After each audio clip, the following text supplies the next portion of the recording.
Action. Hi. Wait, wrong one. Look this way. Okay. Hi. Wait. What? Not that way. Oh, hi. Yeah, okay. Try it again. Action. Hi. How are you? You're a little slow. You're a little slow. Hi, everybody. I just, Now you're stuttering. Okay, I just wanted to send an apology out. Just because of, You're slow.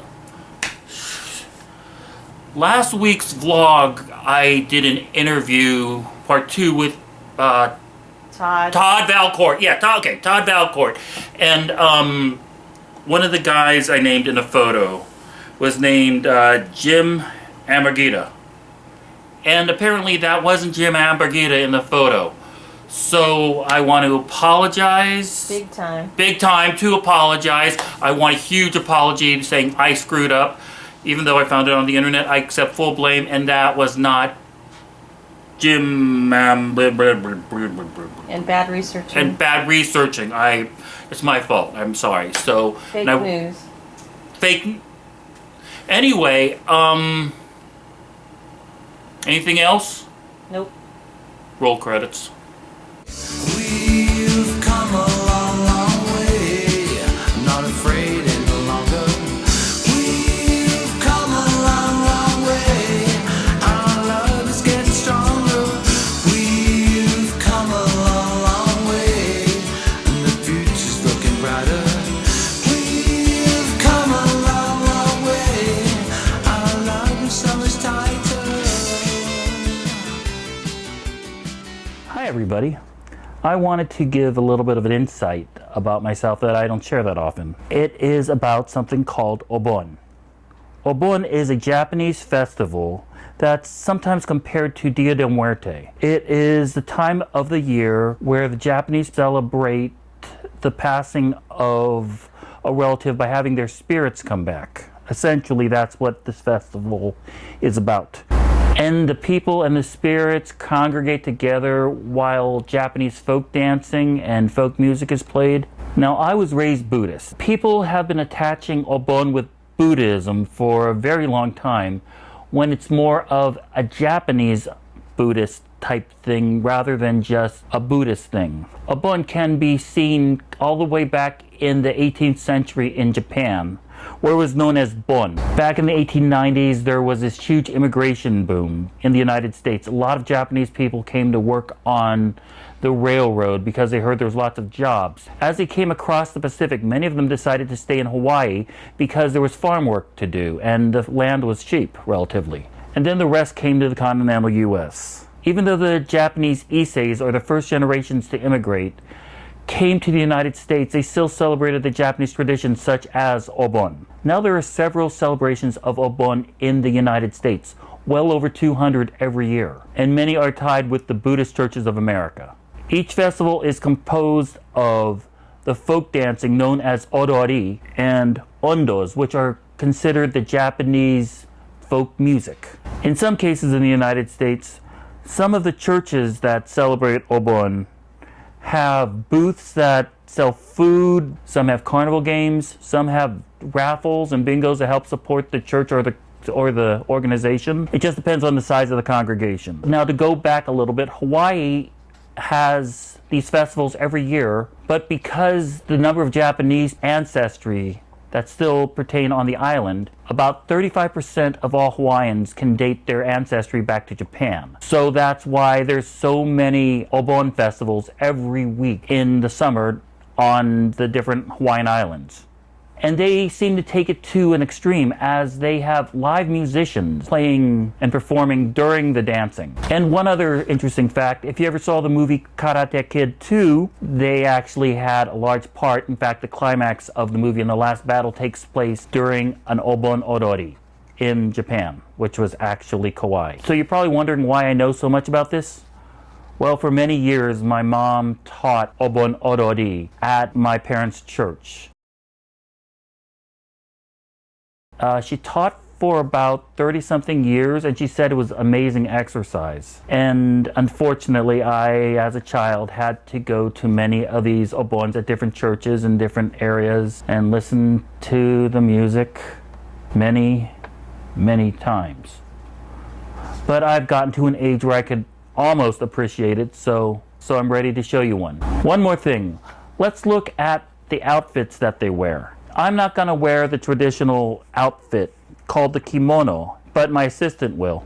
This is a traditional silk robe that normally doesn't breathe that well in summer. No.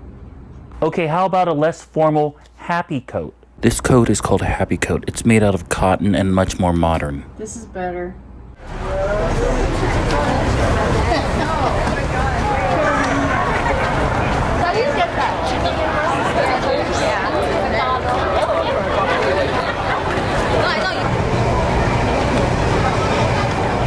I'm ready to take this. Wow. But he's lucky if I could.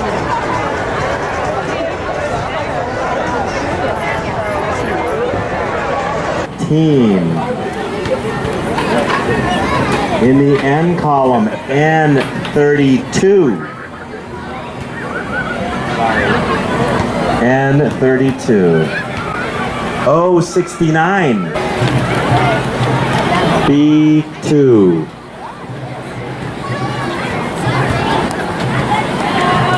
Oh, there was a bingo on B2.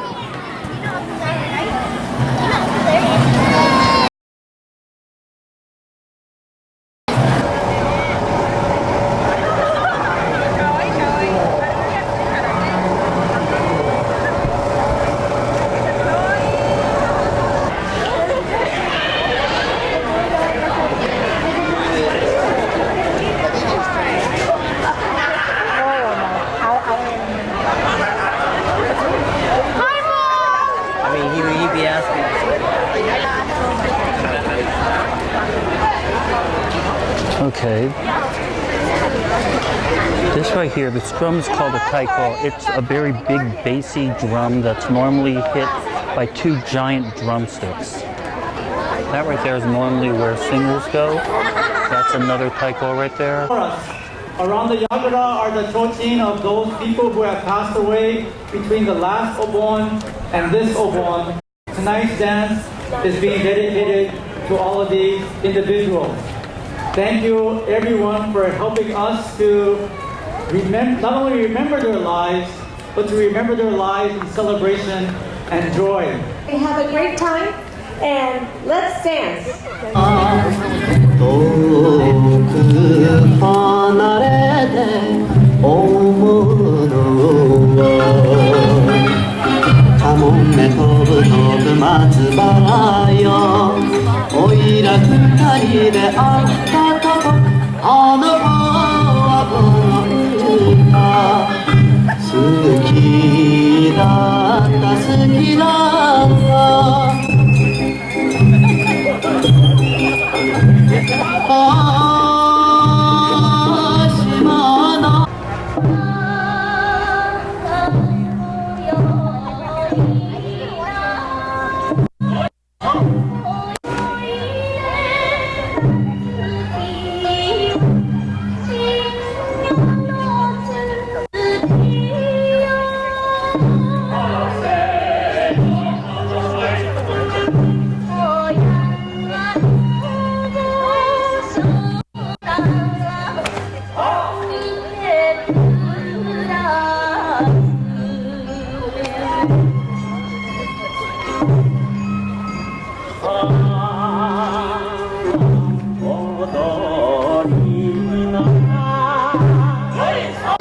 So that's the way they do it over at the Gardena Buddhist Church. The music is mostly the same in different churches. Sometimes there's a little variation, and sometimes there's a complete change-up altogether. Like in 1976 when my mom was teaching, she actually incorporated a Beach Boys song into this. And I actually know that the Gardena Buddhist Church one year actually used Lady Gaga. This is probably the last one in Southern California for the year, but when summer hits next year, make sure you attend an Obon Odori because these are amazing. Back to you, Kyle. Thank you, Kyle, for some very informative and educational reporting. Now, who wants to see some pictures? The first picture is called a breakdown. These are the help wanted advertisements that are sent out electronically in hopes that maybe they could have the people come in if they match the criteria and go for an audition. This first audition is for an actor who uses a wheelchair and they have to bring their wheelchair to the audition. I could just imagine a handicapped person saying, "I'm sorry, I would love to audition for you, but my wheelchair has a 4-episode arc on Riverdale." This next photo I found on a street. You know, I still see you. This obviously was created by one of those kids I used to play with as a child that was always the first one to get out on hide and go seek. This sign is actually an artifact and was recently unearthed from the Titanic. And this next photo was actually taken from our favorite Japanese supermarket. If you read closely, it is a bowl of chicken tandoori with curry spaghetti, which answers the question, what can I eat that could not only offend 3 countries but also give me heartburn? And finally, some photos that were taken very recently at our local 99-cent store. Bakersfield imitation coconut extract. Oh, from the imitation coconut trees from Bakersfield. This next photo from the 99-cent store, I swear, was just taken a couple days ago. St. Patrick's Day cookies. That's not cookie frosting on the cookies, that's mold. And finally, a DVD called The Hobo with a Shotgun starring Rutger Hauer. Do I really need to come up with a joke for this? I mean, it's a 99-cent store. You could get the wackiest things there if you wanted to, just because you're only paying $1. So you're more apt to buy the crap that you don't need. If you want to reach me on the social networks, I am at Isao, Kyleisao, on Twitter and Instagram. If you want to email me, I can be emailed at askkyliequestion@gmail.com. Make sure you subscribe, make sure you like, make sure you tell your friends, make sure you tell everybody that you know just coming down the street, say, "Hey, you see Kyle's vlog?" Just make sure you say that. And don't call the police. Thank you guys for watching, and until next time from Hollywood, that's a wrap.